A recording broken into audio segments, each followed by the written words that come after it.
Okay, this is from I May Be Stupid, but I'm Not That Stupid. And it's called The Fire.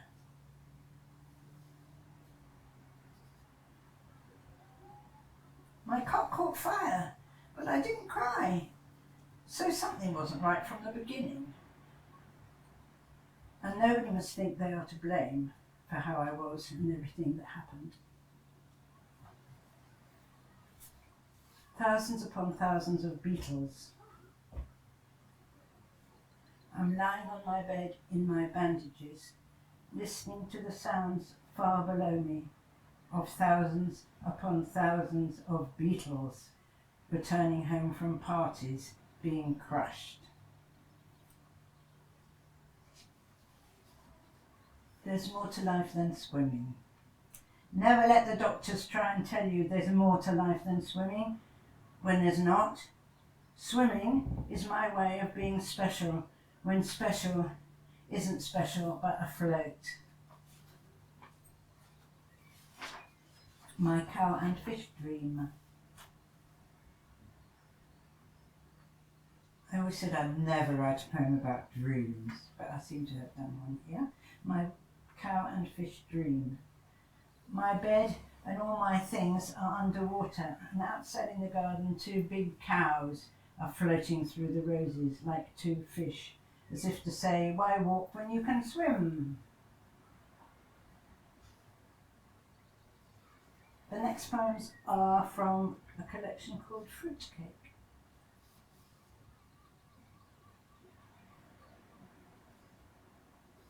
It's at the end. Doesn't go on, does it? No, I suppose not. Proud. When my mother sees what she has done, she rolls me in a blanket like a thumb and props me in a pram in the sun. But no, I'm much too sick to be well and have to be unwrapped again and fanned.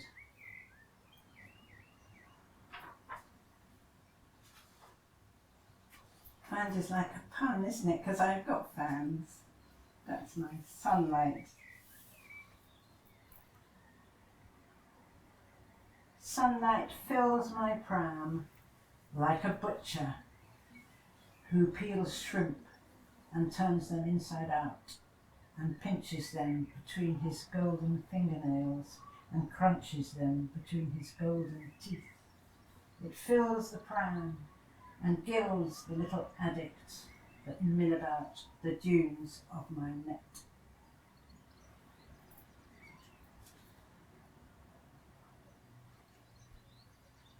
That's because I was all raw from the wounds, so I had to be protected from being eaten. Sheep.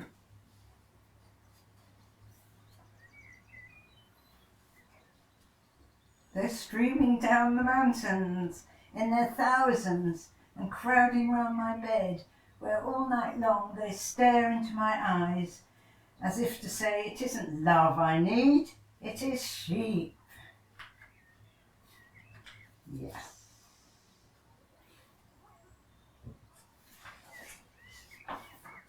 That's more from the same sequence. Fruitcake, the cot. The cot I'm all tucked up in catches fire. But never mind, in a few months, still alive, but now no longer whole, I'm back at home, if you can call it home. And by now they know that something isn't right. But what it is or isn't, no one knows. They only know that if I'm a person, I'm not a person in the way that they are. I sit and burn in silence, for example. And still, age 1, I fail to reach out. Boxes. I mustn't spin, I mustn't push my eyeballs in, I mustn't duck when people try and touch me, I mustn't sleep with boxes on my face, or chew my arm, or lick the bathroom wall, and even in my dreams I must never ride around bareback. I'm a girl. More dreams, whoops. This one's called The Cupboard. because I like cupboards. Sitting in the cupboard is the, sorry, start again, the cupboard. This is the doctor's voice, I forgot. Sitting in a cupboard is depressing. If he were me, he would be depressed. But can't he understand it's me who's mean, sitting in the cupboard? And I like it. Perfect order. No, I'm neither angry nor depressed. I know they think I should be, but I'm not. Everything's fine in my cupboards. The knots, the moats, the rays in perfect order.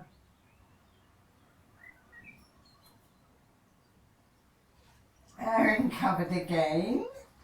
I spent a lot of time in the airing cupboard, which may have been a bit of a mistake, but I was very happy in my cupboard, very snug, like a large field mouse.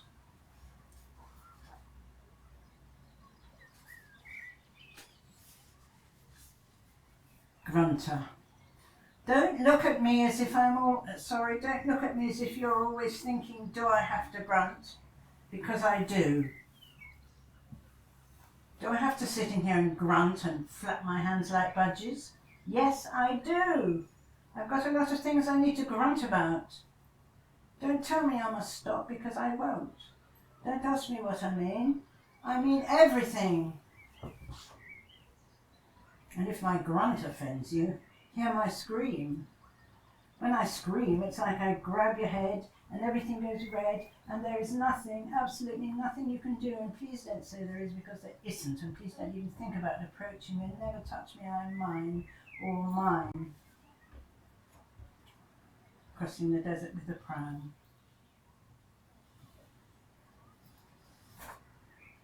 Nearly every night I see the woman walk across the desert with her pram, never getting closer or clearer, and never getting further away.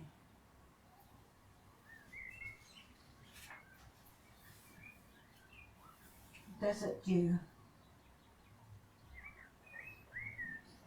The woman with white hair, like my mother's, who pushes her black pram across the desert, is pushing it more and more slowly, as if her little arms are getting weaker, or else her load is somehow getting heavier.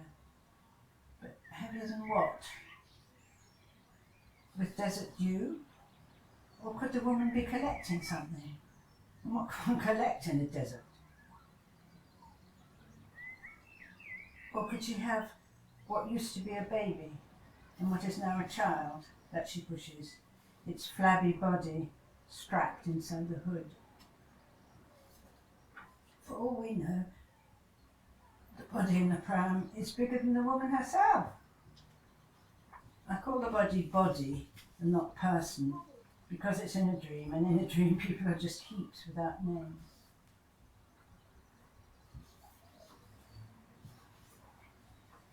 The next sequence is called People Who Like Meatballs.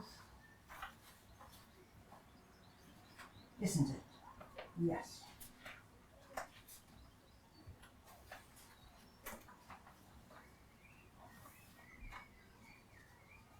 Strangers. I like the way they can't pronounce my name.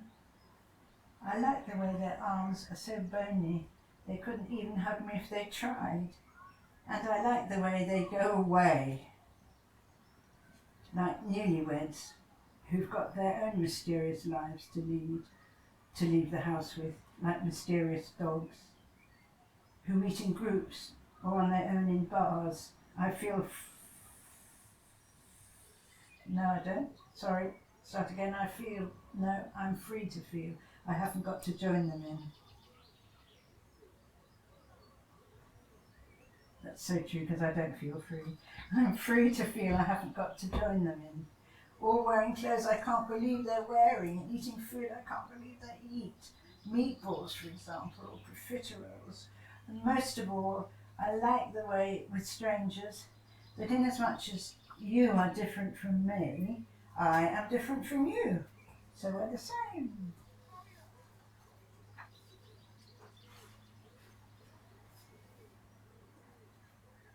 My mother's ankles. She neither gives nor receives love. We don't know why she doesn't, but she doesn't. She runs from love, like someone in a ball gown running from morosely crashing surf. She runs and runs until her rippling ball gown grabs her ankles. Happens all the time.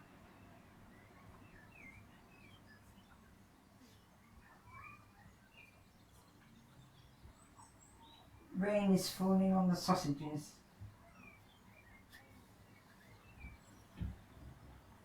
Rain is falling on the sausages, and on the ants, and on the large cows, and on the swimmer swimming in the lake, who's swimming to forget who she is, or swimming to remember she forgets, who swims until she hasn't got a clue how not to keep on swimming till she sinks, and if it's true or not that pigs can swim, and rivers always dream of being rivulets, and even those we trust cannot be trusted, and light, what light there is, will start to fail, and those we love will be chucked out like kettle jugs.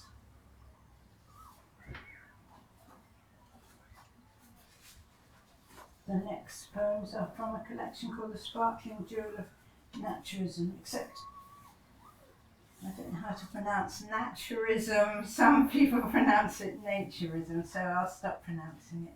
And I'll read the first one called The Lake.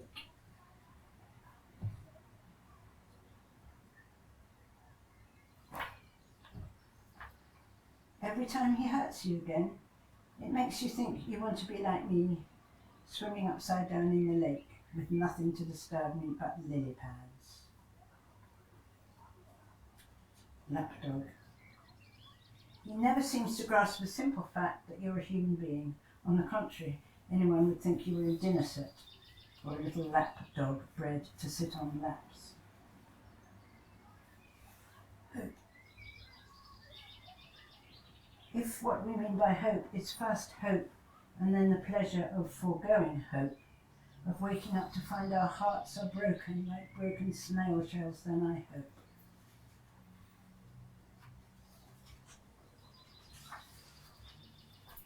Naturism. Think of it as wearing a bikini made of nothing but precious jewels.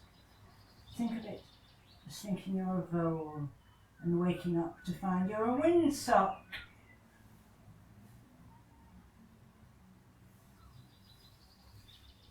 What it feels like to feel like me. It feels like my body has been trampled on by herds of knitted cattle with felt ears, which leaves me feeling curiously elated for having been mistaken for a field.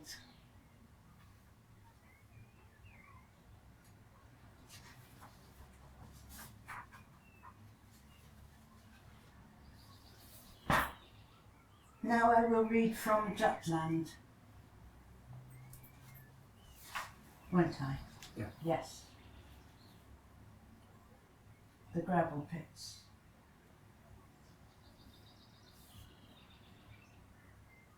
Never trust a girl who hates her father. Never trust a girl who can swim. Never go alone to the gravel pits with somebody with arms and legs like rubble crushers. The rock-hard body of my father's daughter. The rock-hard body of my father's daughter belongs to me, and no one else but me, and nobody can stop me uprooting it, walking it alone to the gravel pits, squeezing it inside a skin-tight swimsuit, and shaving off or plucking off its hairs. Of all the violent girls at the gravel pits, of all the violent girls at the gravel pits, I myself am the most violent. or so my father thinks, but even he has no idea how violent I am, how cold the water, how high-pitched the scream, how close the secret of eternal life.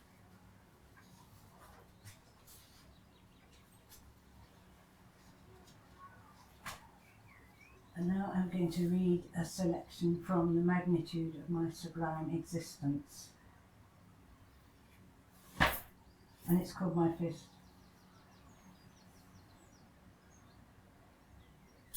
I'm sitting on a bed by a wall, washed and dressed and fed by who knows who, and squeezing in my fist a rubber zebra, the size and texture of a little thumb, to shelter him from being dazzled by the magnitude of my sublime existence.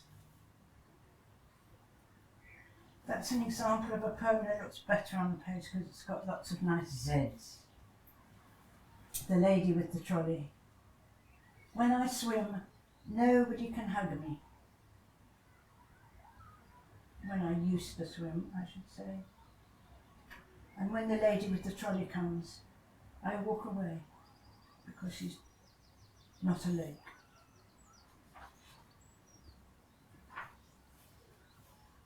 "20 years ago for one tick. It's hard to feel better, but I do. I know I do because I feel bad for having been unkind to my mother when she herself was always kind to me. Trouble is, the thought of being better terrifies me and I lose my nerve, and all because my mother took her eyes off me 20 years ago for one tick." Among the jellyfish. Freed from being frozen in insanity, like someone's frozen wedding bouquet, free at last, I'm stretched out in the sea, gliding in my fins among the jellyfish that always look so mad you can't help loving them while praying that their frilly arms won't sting.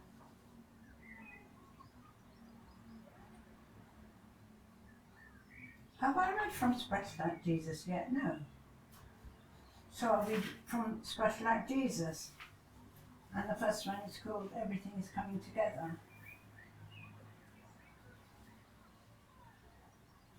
And I didn't choose which poems to read, by the way, but I did choose to write them, I suppose. Everything is coming together. Everything is coming together. Or in other words, going wrong.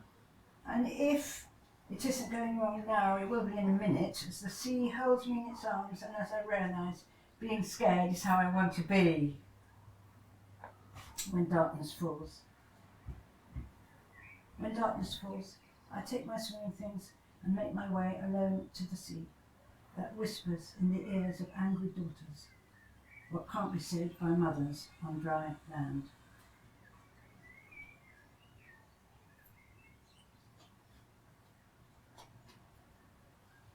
They hate the cold. They hate the cold, they hate the wet, they hate the mud, the cows, the yellow cowpats. They hate the thought of crayfish down their ears, of damselflies entangled in their hairdos. They hate the splashing sands, they hate the splashing coots that splash like Jesus, if Jesus had enormous feet like coots. But most of all, my sisters hate me, bursting in with armfuls of wet swimming things.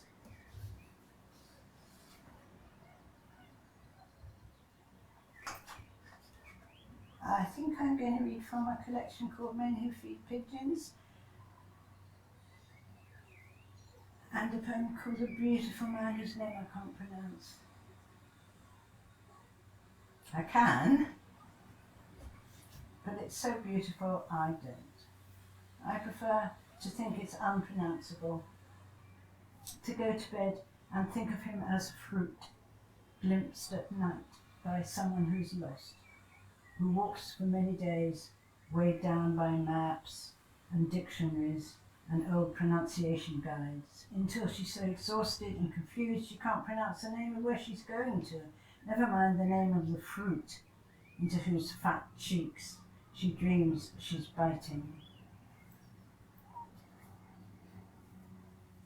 I so don't take my own advice. I keep writing about dreams and I hate writing about dreams. My mother's extraordinary hair.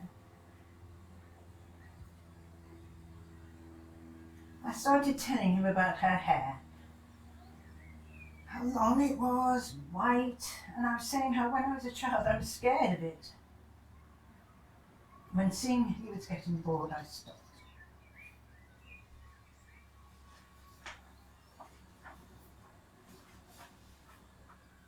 Sheep. Well, also sand.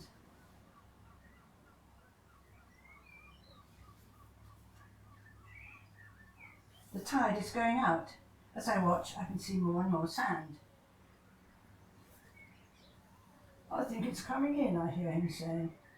It's good he's not an admiral, or the moon. The last one is called warmth.